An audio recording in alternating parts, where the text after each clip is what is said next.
Hello दोस्तों, कैसे हैं आप सब। आज के इस वीडियो में हम DDA JEE सिविल का जो आपका एग्ज़ाम करवाया गया था 2018 में, उस एग्ज़ाम में पूछे गए प्रीवियस ईयर क्वेश्चन पेपर का आज हम पार्ट 1 करेंगे। तो प्लीज़ आप वीडियो को पूरा देखिएगा। सिविल इंजीनियरिंग के complete videos lectures, previous year के क्वेश्चन पेपर के साथ साथ सिविल इंजीनियरिंग से संबंधित जितने भी आपके लेटेस्ट जॉब के अपडेट आते हैं, उन सभी को सबसे पहले पाने के लिए हमारे चैनल को जरूर सब्सक्राइब करिएगा। पहला क्वेश्चन है आपका डिज़ाइन ऑफ स्टील स्ट्रक्चर से। ये क्वेश्चन आपका UKPSC JEE का भी एग्जाम हुआ था 2022 में, उसमें भी पूछा गया है। The unit mass kilogram cubic metre of structural steel is, यानी आपकी जो संरचनात्मक स्टील होती है उसका द्रव्यमान किलोग्राम घन मीटर में कितना होता है। ऑप्शन सी आपका सही रहेगा, 7850 किलोग्राम क्यूबिक मीटर। और यहीं पर अगर आपसे पूछा जाता है PCC के लिए, तो PCC के लिए होता है 2400 किलोग्राम क्यूबिक मीटर, और RCC के लिए पूछा जाता तो होता 2500 किलोग्राम क्यूबिक मीटर। ऐसे क्वेश्चन भी जो है आपके एग्जाम में पूछे जाते हैं। क्वेश्चन नंबर 2 भी आपका स्टील स्ट्रक्चर से ही है।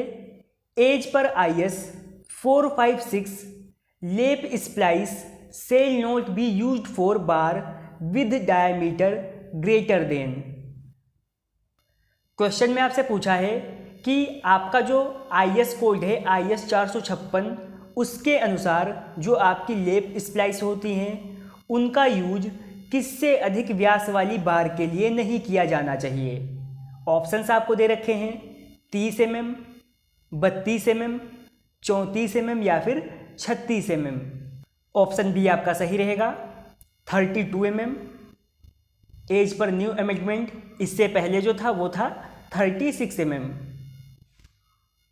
अगर बार का डायमीटर जो है 32 mm से ज़्यादा है तो किसका यूज करेंगे, तो यहाँ पर यूज करेंगे वेल्डेड स्प्लाइस का। क्वेश्चन नंबर 3 है, according to IS 800 the maximum effective slenderness ratio for a member carrying compressive load resulting from dead load and imposed load, यानी आपका जो IS कोड 800 है उसके अनुसार डेड लोड और इम्पोज्ड लोड के परिणाम स्वरूप कंप्रेसिव लोड ले जाने वाले सदस्य के लिए अधिकतम तन्यता अनुपात क्या होगा।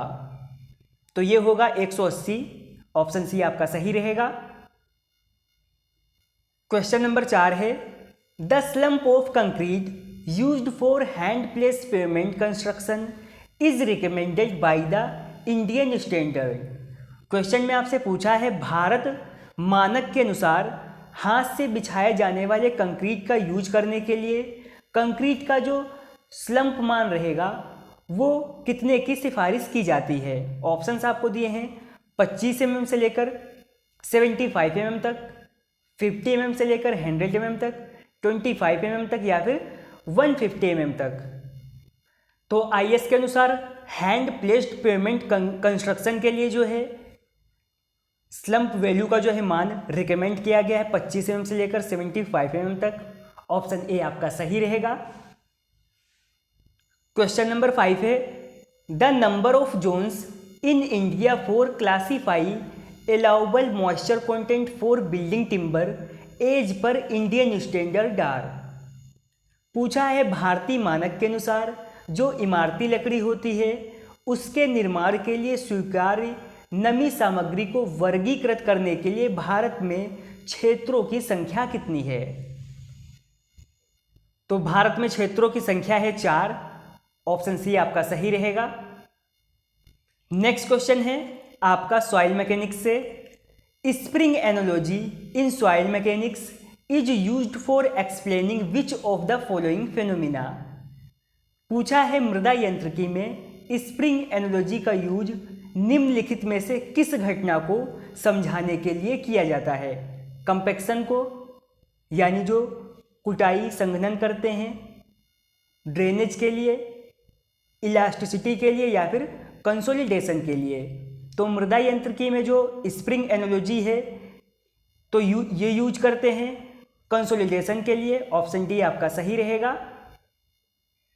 क्वेश्चन नंबर 7 है, according to IS 12269 the initial setting time of ordinary Portland cement should be not be less then.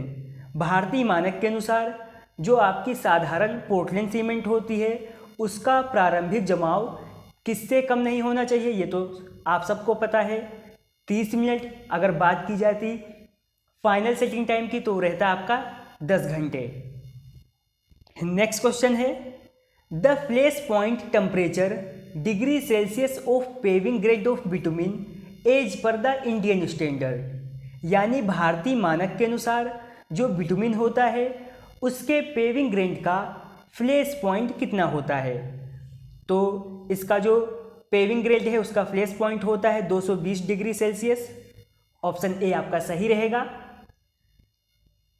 अगला क्वेश्चन है आपका हाइड्रोलिक इंजीनियरिंग से, which of the following turbine have the least specific speed. यहाँ पर जो है आपको कुछ टर्बाइन के नाम दिए गए हैं और पूछा है निम्नलिखित में से किस टर्बाइन की विशिष्ट गति सबसे कम होती है। फ्रांसिस टर्बाइन की, पेल्टन टर्बाइन की, कैप्लन टर्बाइन की या फिर इम्पल्स टर्बाइन की। तो आपके दिए गए ऑप्शन में से राइट आंसर रहेगा impulse turbine, option D. Question number 10 है, in reinforce concrete wall the ratio of the effective height to thickness is limited by design code. यानी प्रबलित कंक्रीट दीवार में प्रभावी ऊंचाई से मोटाई का जो अनुपात होता है वो डिजाइन कोड द्वारा सीमित किया गया है। तो जो प्रभावी ऊंचाई से मोटाई का अनुपात होता है वो होता है 30। ऑप्शन बी आपका सही रहेगा। नेक्स्ट क्वेश्चन है, roller compacted concrete can be used for which of the following construction. यहाँ पर आरसीसी दिया गया है लेकिन यहाँ पर आपकी रेनफोर्स सीमेंट कंक्रीट नहीं होगी, यहाँ पर होगी आपकी रोलर कंपैक्टेड कंक्रीट। पूछा है कि इस कंक्रीट का यूज किसके निर्माण के लिए किया जाता है। ऑप्शंस आपको दिए हैं, डैम्स को बनाने के लिए या वियरिंग सरफेस ऑफ रोड के लिए, ब्रिज डेक के लिए या फिर कैनाल्स के लिए। तो आपकी जो रोलर कंपैक्ट कंक्रीट होती है इसका यूज करते हैं डैम्स को बनाने के लिए, क्योंकि यहाँ पर जो है लार्ज वॉल्यूम में कंक्रीट का यूज किया जाता है और हीट कम से कम निकलती है। क्वेश्चन नंबर 12 है, the average net mass of concrete पर बैग इन इंडिया इज। यानी भारत में एक सीमेंट बैग का वजन लगभग कितना होता है, ये आप सबको पता है 50 किलोग्राम। नेक्स्ट क्वेश्चन है, इन concrete technology the ratio of water and cement is measured by. यानी कंक्रीट टेक्नोलॉजी में पानी और सीमेंट का जो अनुपात यानी रेशियो होता है उसे किस में मापते हैं, ब्रास में, एब्सोल्यूट वॉल्यूम में या सिर्फ वॉल्यूम में या वेट में। तो कंक्रीट टेक्नोलॉजी में पानी और सीमेंट का जो अनुपात होता है उसे मापा जाता है वेट में। अगला क्वेश्चन है, which of the following oxides dominate ordinary Portland cement. पूछा है निम्न में से कौन सा ऑक्साइड साधारण पोर्टलैंड सीमेंट पर हावी यानी सबसे ज़्यादा होता है। आयरन, एल्यूमिनियम, कैल्शियम या फिर मैग्नीशियम। तो आपकी जो पोर्टलैंड सीमेंट होती है तो सबसे ज़्यादा उसमें होता है कैल्शियम ऑक्साइड 60 से लेकर 65% तक। ऑप्शन सी आपका सही रहेगा। आज के इस वीडियो का लास्ट क्वेश्चन है, the characteristic strength of concrete is measured eight. यानी कंक्रीट की जो विशेषता शक्ति होती है उसे कब मापा जाता है, 14 दिन के बाद, 7 दिन में, 28 दिन में या फिर 3 दिन में। तो इसे मापा जाता है 28 दिन बाद। ऑप्शन सी आपका सही रहेगा। तो आज के इस वीडियो में हमने DDA JEE सिविल का जो आपका एग्ज़ाम हुआ था 2018 में उस क्वेश्चन पेपर का पार्ट 1 जो है आज कंप्लीट कर लिया है। अगर आपको वीडियो पसंद आई हो तो लाइक करें, शेयर करें और अगर आप हमारे चैनल पर पहली बार आए हैं तो चैनल को सब्सक्राइब करें। और इसके साथ साथ अब आप हमसे टेलीग्राम चैनल और व्हाट्सएप ग्रुप पर भी जुड़ सकते हैं, लिंक उसका डिस्क्रिप्शन में दिया गया है।